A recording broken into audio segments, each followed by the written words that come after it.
Hola amigos, continuamos con nuestro libro 26. Nos toca la lectura 26-17 de junio 19 de 1929. La divina voluntad y la vida obrante de ella en la criatura.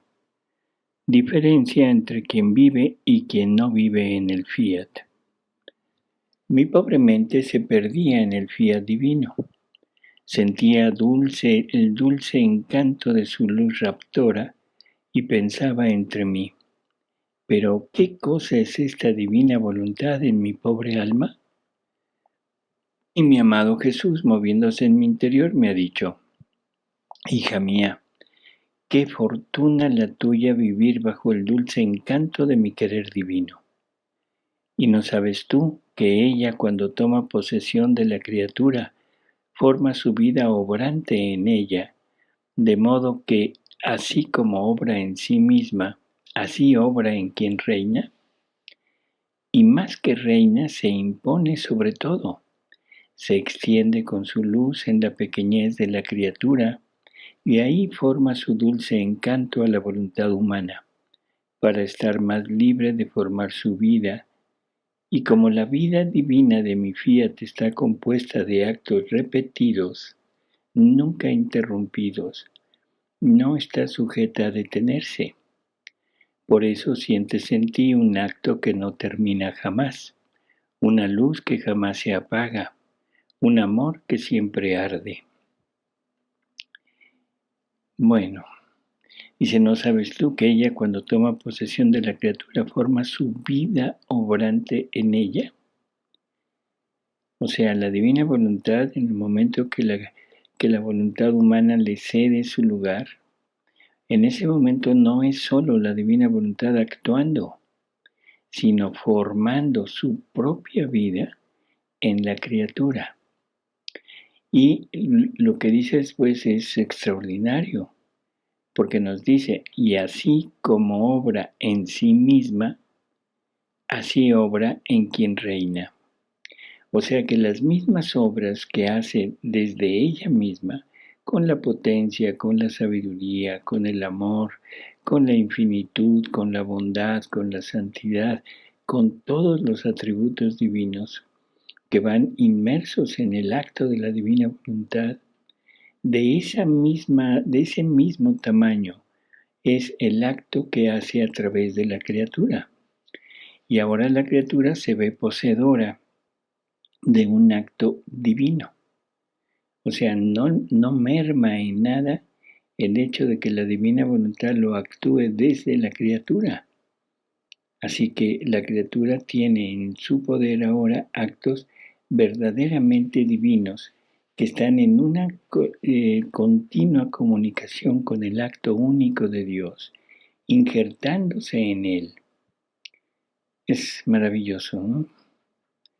Y luego dice que en donde reina, en donde la divina voluntad se impone y reina en la criatura, ahí forma su dulce encanto a la voluntad humana para estar más libre de formar su vida. ¿Qué es lo que está diciendo? Que es como un rapto, es un no dominar, porque no se trata de fuerza, sino se trata de embelezar a la voluntad humana, y ese embelezo, ese encanto que la voluntad humana tiene cuando la voluntad divina obra, es lo que permite que la divina voluntad continúe obrando libremente en ella. O sea, la voluntad humana queda encantada. Y eso es lo que permite que la divina voluntad forme su vida. O sea, la vida de la divina voluntad, la vida del fiat divino y cualquier vida, cualquiera, no se forma con un solo acto. Se requieren actos repetidos y continuos. No un acto ahorita y después de un tiempo otro acto, porque eso suspendería la vida. No, deben ser actos continuos, para que en realidad se esté formando la vida, pero la vida del fiat divino. Así que nunca interrumpir estos actos para que esta vida llegue a formarse plenamente en nosotros. Ahora, por eso es que la divina voluntad, una vez que entra en la criatura y empieza a obrar, ya no está sujeta a detenerse. Y por eso es que la criatura siente en sí misma ese acto que no termina nunca y una luz que jamás se apaga y un amor que siempre arde. Esa luz y ese amor son producidos, son naturaleza de la divina voluntad que encantan a la criatura y se convierten en luz, en potencia, en santidad de la misma criatura. Así que se siente que ese acto no termina jamás y que esa luz, o sea, va iluminando cada vez más, va comunicando nuevas verdades, va haciendo que se entienda más, se va penetrando más en los conocimientos de esta divina voluntad y al mismo tiempo acrecenta continuamente el amor que se llega a sentir hacia la divinidad. Dice, no es así para quien no vive en mi querer.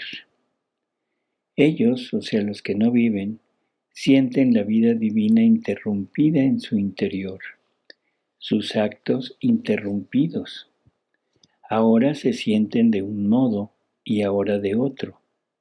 Su voluntad no está investida por una luz continua que dulcemente la alimente y la arrebate, y que sintiendo lo dulce de mi querer, no se dé ningún pensamiento de salir en campo para obrar humanamente.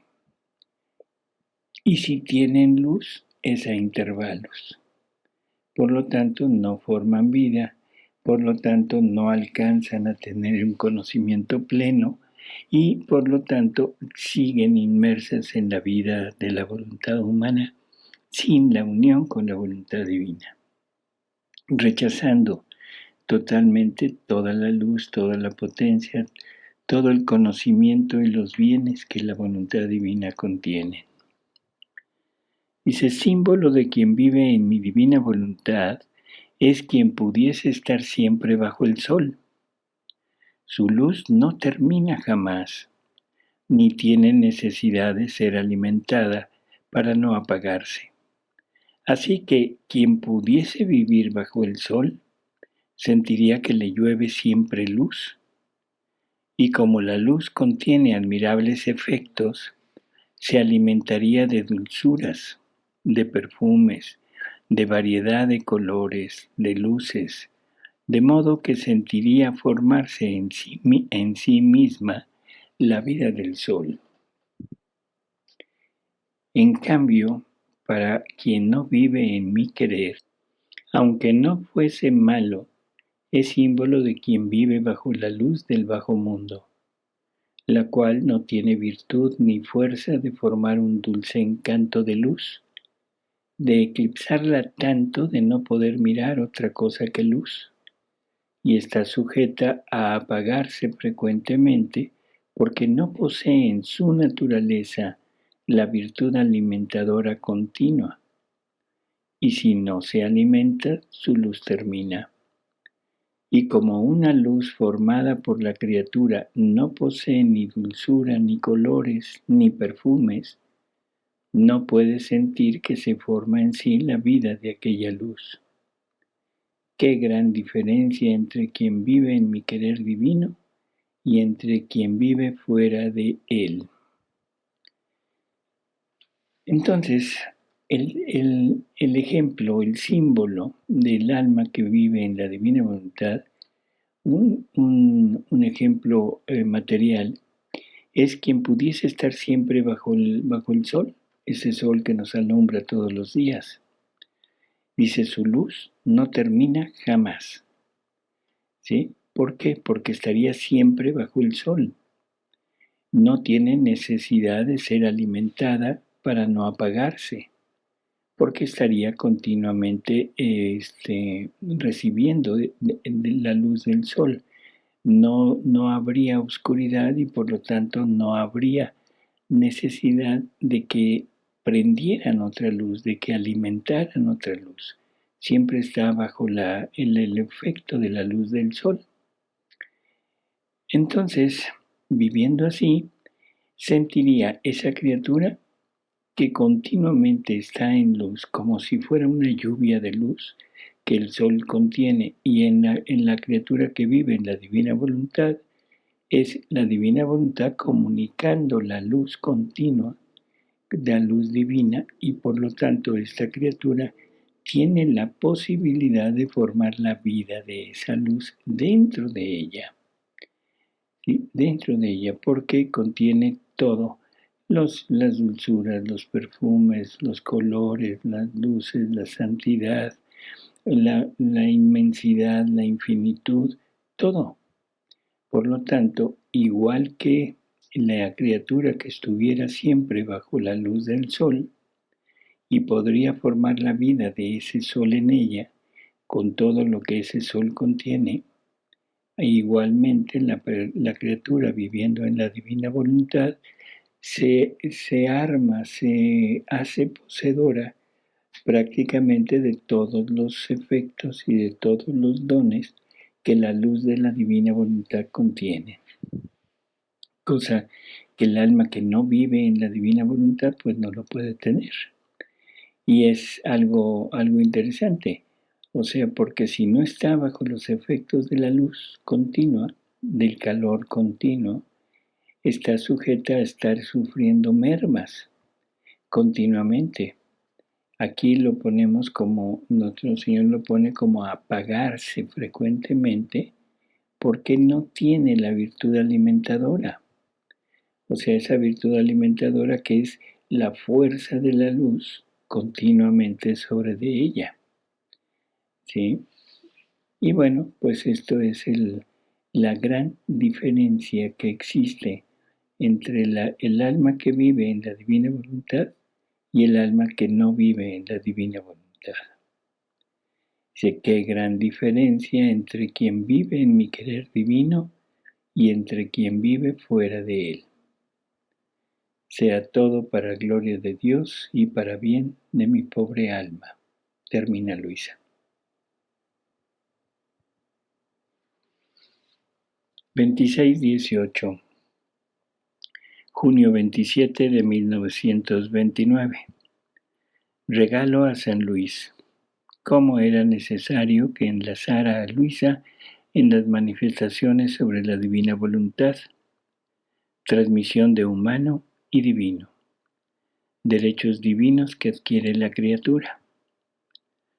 Habiendo recibido la Santa Comunión, la estaba ofreciendo para gloria de San Luis, y ofrecía por regalo a él mismo todo lo que había hecho nuestro Señor en su divina voluntad, con su mente, con sus palabras, obras y pasos, para la gloria accidental de San Luis en el día de su fiesta. Ahora, mientras esto hacía, mi dulce Jesús, moviéndose en mi interior, me ha dicho: esto que acaba de decir aquí es muy importante.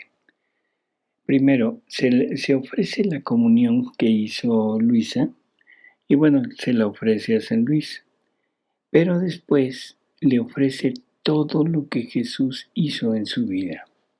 O sea, ahí está la verdadera importancia de todo esto, ¿sí? Porque le ofrece todos sus actos hechos en la divina voluntad. Por lo tanto, le está ofreciendo todos los actos que Jesús hizo estando aquí en la tierra. Esto, Jesús en alguna lectura le dice a Luisa que quien está en la divina voluntad, todo lo que él hace, la persona, el alma, puede decir es mío, porque la voluntad del alma está tan fundida con la de él, que cualquier cosa que hace la voluntad divina, lo hace ella, la criatura. Cualquier cosa que la voluntad divina hizo en la humanidad de Jesús, también lo está haciendo en la humanidad del alma que llega a vivir en la divina voluntad. Entonces, todos los bienes, toda la gloria, todos los efectos de los actos de Jesús, ahora la criatura los puede ofrecer como si fueran propios, ¿sí? Porque no hay ningún bien que la divina voluntad no contenga. Así que, teniendo a la divina voluntad, contiene en ella toda la vida de Jesús. Y el alma está fundida totalmente con la vida de Él.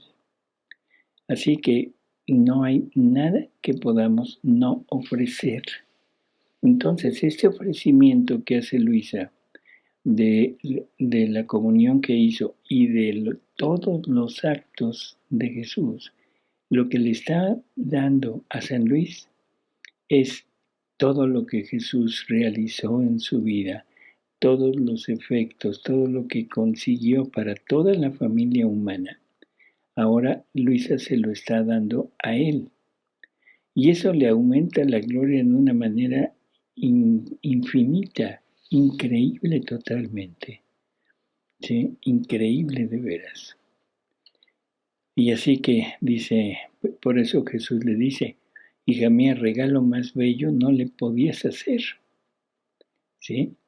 Porque conforme tú ofrecías tu comunión y todos mis actos hechos en mi divina voluntad, se formaban tantos soles por cuantos actos hice en la tierra.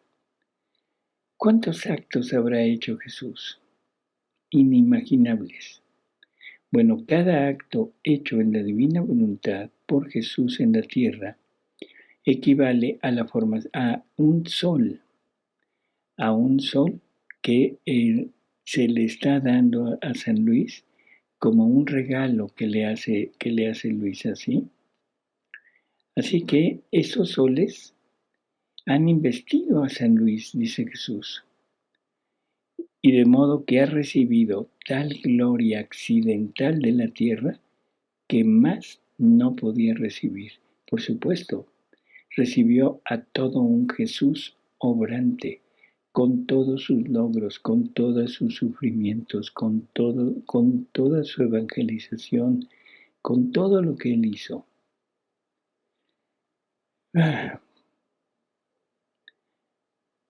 Bueno, dice, después de esto, estaba pensando entre mí, ¿cómo será en todas las cosas que el bendito Jesús me ha dicho sobre su divina voluntad? Está siempre enlazada a mi pobre persona. Muy rara vez ha hablado solo de su fiat supremo. Pero mientras esto pensaba, mi dulce Jesús ha salido de dentro de mi interior y me ha dicho, hija mía, era necesario que enlazara tu persona en las manifestaciones que te he hecho sobre mi fiat divino. Primero, porque cada manifestación que te hacía eran vínculos que hacía entre tú y mi divina voluntad. Eran dones y propiedades que te confiaba, que dotándote venían vinculada a la familia humana a la nueva adquisición del reino de ella. Si no te enlazara a ti en medio, no hubieran sido ni vínculos ni dones lo que yo hacía, sino simples noticias. Bueno, creo que esto también se entiende perfectamente. O sea, si no pone a Luisa como la receptora de todo lo que Jesús está diciendo, hubiera quedado como una noticia, pero una noticia impersonal totalmente, que no hubiera tenido ningún efecto y que no se hubiera podido transmitir los bienes que esa verdad contenía, no se hubieran podido transmitir a ninguna persona, porque no había un sustento, no había un primer acto de esa verdad en un ser. ¿Sí? Así que era necesario forzosamente que la enlazara a ella. con todas las manifestaciones que Él ha ido haciendo. Entonces, ¿qué es lo que pasa? Que una verdad debe estar forzosamente vinculada a una criatura para que de esa criatura la podamos obtener todos los demás. ¿Sí? Ese es el punto. Porque dotando a Luisa de todo esto, toda la familia humana venía vinculada a esa nueva adquisición del reino de la divina voluntad. Dice, si no te enlazara a ti en medio, no hubieran sido ni vínculos ni dones lo que yo hacía, sino simples noticias.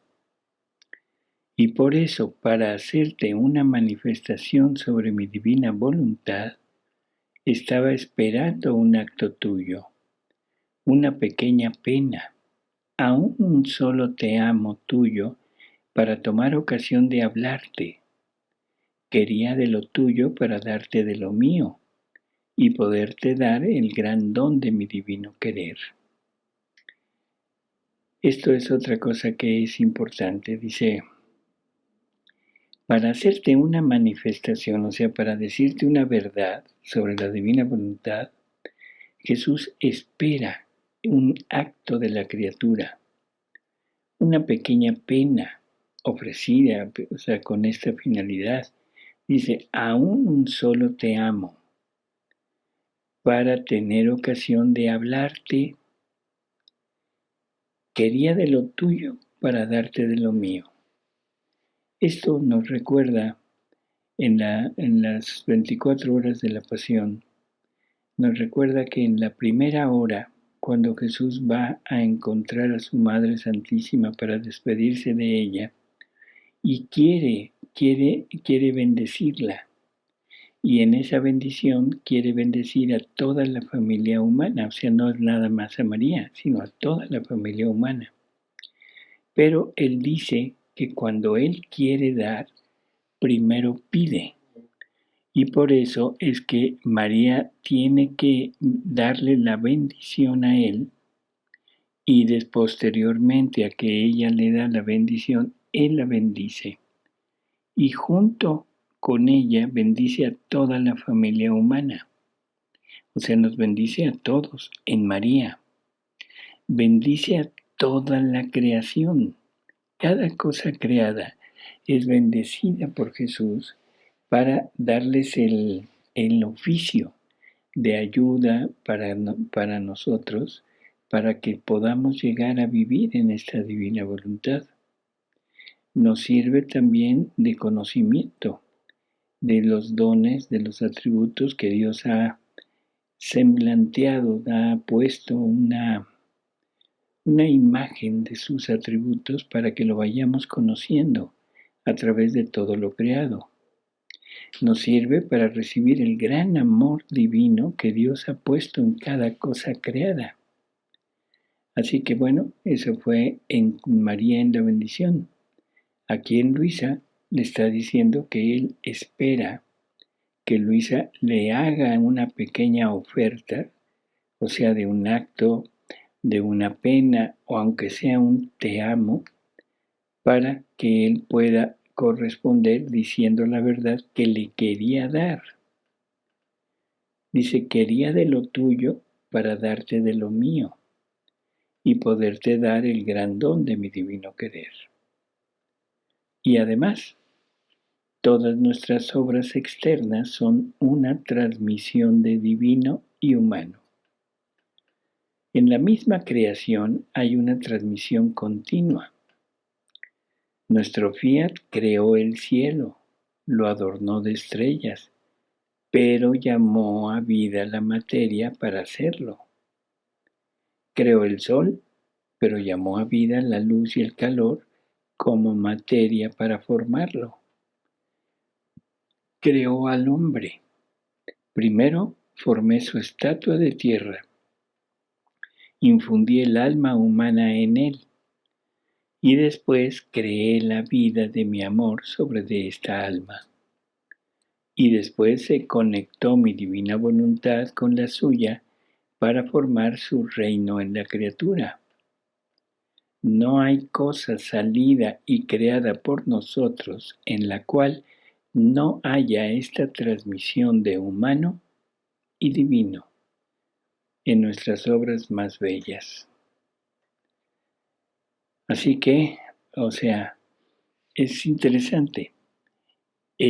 Por ejemplo, los ejemplos que va poniendo, dice, nuestro Fiat creó el cielo, le puso las estrellas, todo lo que existe, los cometas, las lunas, los planetas, todo.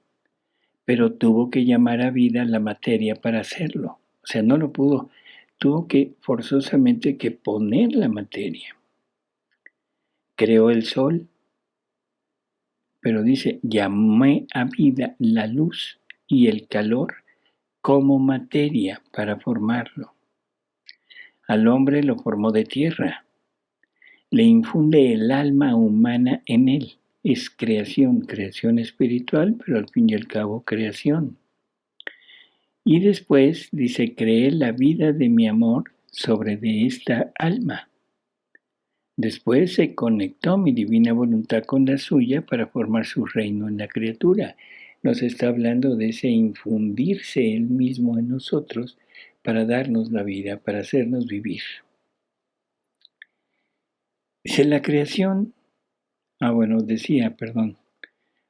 dice, en nuestras obras más bellas, por ejemplo, la creación, la Inmaculada Reina, el Verbo humanado, están de tal manera vinculados lo humano y lo divino que son inseparables. Y por eso los cielos están tan impregnados de Dios, que narran mi gloria, la potencia y sabiduría nuestra. La Virgen mi portadora, mi humanidad el Verbo encarnado. Ahora, queriendo hacer conocer mi divina voluntad, a la primera transmisión que hice en el Edén, que me fue rechazada, para poder salir de nuevo en campo el reino de mi fiel divino, se necesitaba formar la segunda transmisión. ¿Y cómo podía hacerla si no enlazaba a otra criatura con vínculos casi inseparables en los conocimientos, en la luz y en la misma vida de mi eterno querer? Se entiende perfectamente. Necesitaba la parte humana para poder entrelazar lo divino a lo humano y que se pudiera tener esta vida de la divina voluntad, la vida del fiat divino en la criatura, para poder formar ese enlace de amor entre lo divino y lo humano. Dice, y si no te entrelazaba con ella, conectándote a ti en ella y a ella en ti, no habría sentido en ti ni su vida, ni su luz permanente, ni habría sentido en ti la necesidad de amarla y el ansia de conocerla mayormente.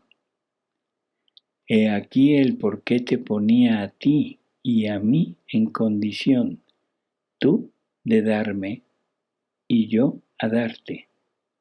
Y en ese recíproco dar formaba el conocimiento que quería darte, y venía realizada la transmisión de mi voluntad divina con la tuya, con volverte conquistadora del gran bien que te hacía. Esto que lo está refiriendo a Luisa como la primera que recibe este entrelazamiento entre lo divino y lo humano propio de ella, ahora nosotros debemos entender que cuando Jesús ya no es que desee manifestar una verdad, porque ya están manifestadas, pero cuando la criatura desea realmente el hacer suya estas verdades, estas manifestaciones, necesitamos la disposición de darnos continuamente, o sea, de darnos, y en ese acto de dar, ahora la verdad puede penetrar en nosotros, que sigue siendo más o menos lo mismo que está hablando y que está diciendo con Luisa. ¿Sí? Y aquí lo dice perfecto, dice, he aquí el por qué te ponía a ti y a mí, o sea, la divina voluntad ponía a Luisa y a Jesús en condiciones, Luisa de darle y a Jesús de darle a Luisa. Y en ese recíproco dar formaba el conocimiento que quería darte. Y venía realizada la transmisión de mi voluntad divina con la tuya, con volverte conquistadora del gran bien que te hacía. Después, continuando mi abandono en el fiat divino, que por cuanto me apresuro a recorrerlo todo, no lo logro jamás. Más bien veo que me queda tanto por caminar en su mar de luz, que ni siquiera puedo descubrir dónde terminan sus confines interminables. Así que por cuanto me apresuro, mi camino no terminará jamás. Tendré siempre que hacer y caminar en el mar del eterno querer. Luego, mi dulce Jesús ha agregado. Aquí nomás cabe un pequeño comentario.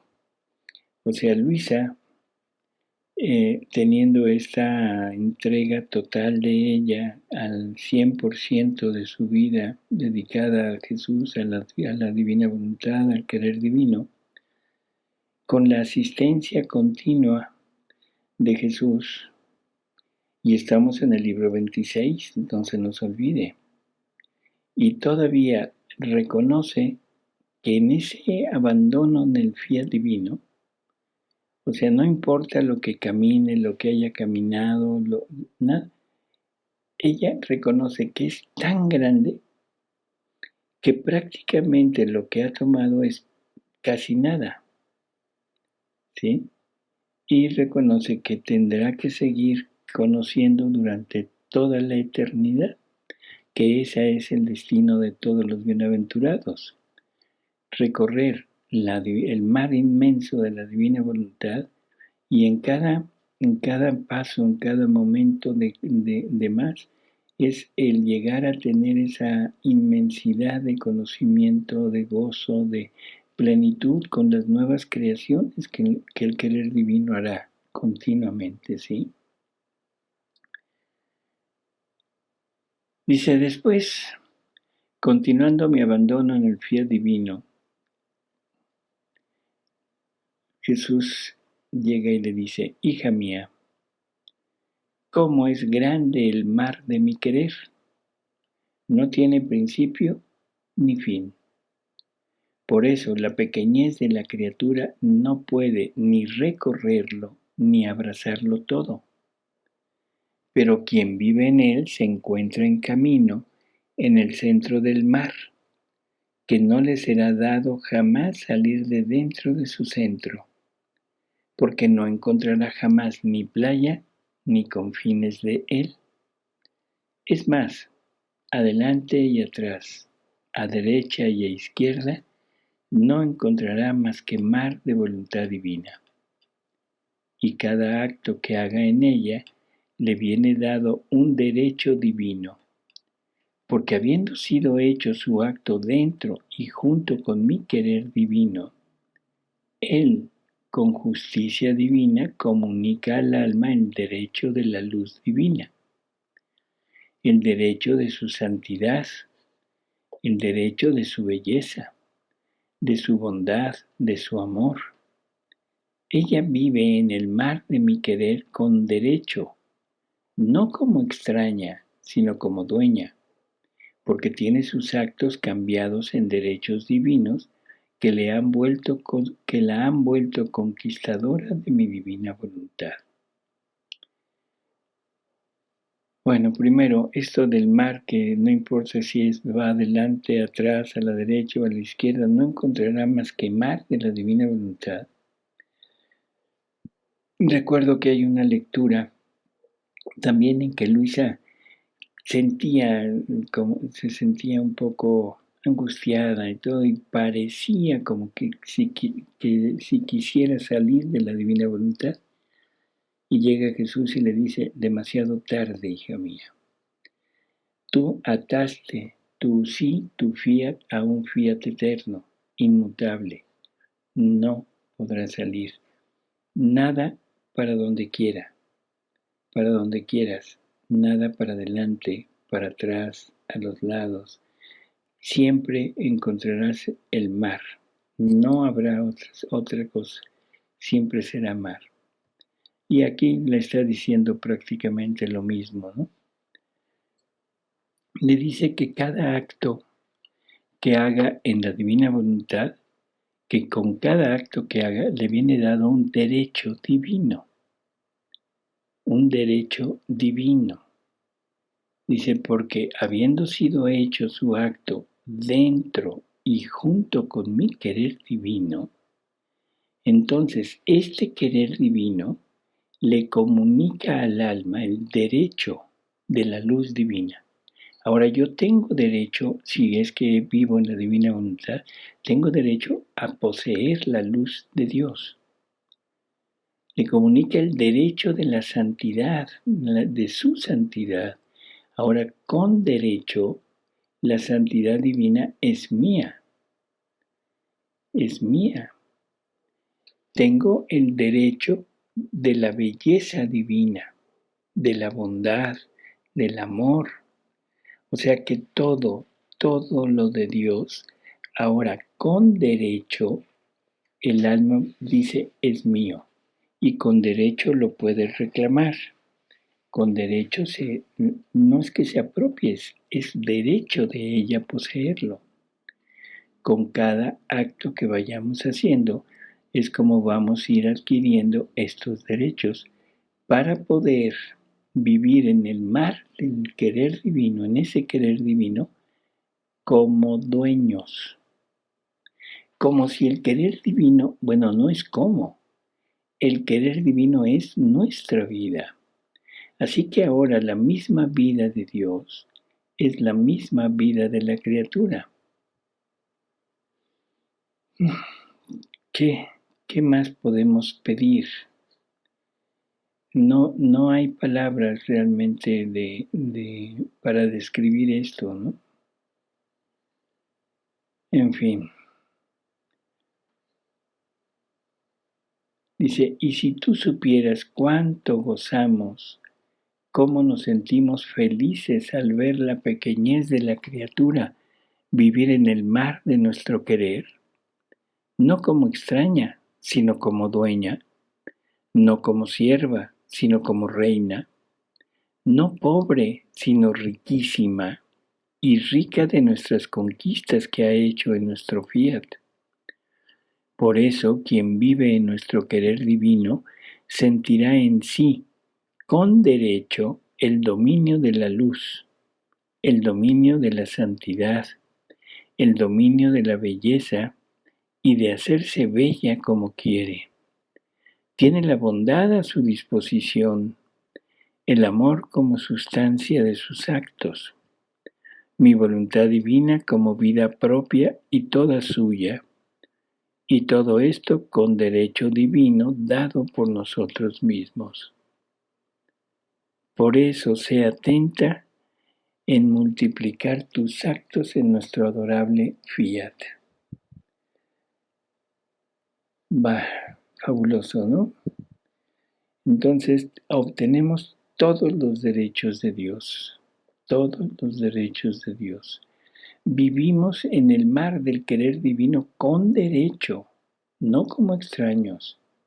O sea, me pertenece, tengo el derecho de vivir aquí en el querer divino, como dueño, porque los actos que hemos hecho en la divina voluntad son cambiados en derechos que la divina voluntad nos ha dado y que nos han vuelto conquistadores de la vida divina. Y lo último que vale la pena nada más recalcar, la frase final de Jesús. Por eso sé atenta en multiplicar tus actos en nuestro adorable fiat. Y esto es para todos. Estemos atentos a multiplicar nuestros actos en el fiat divino.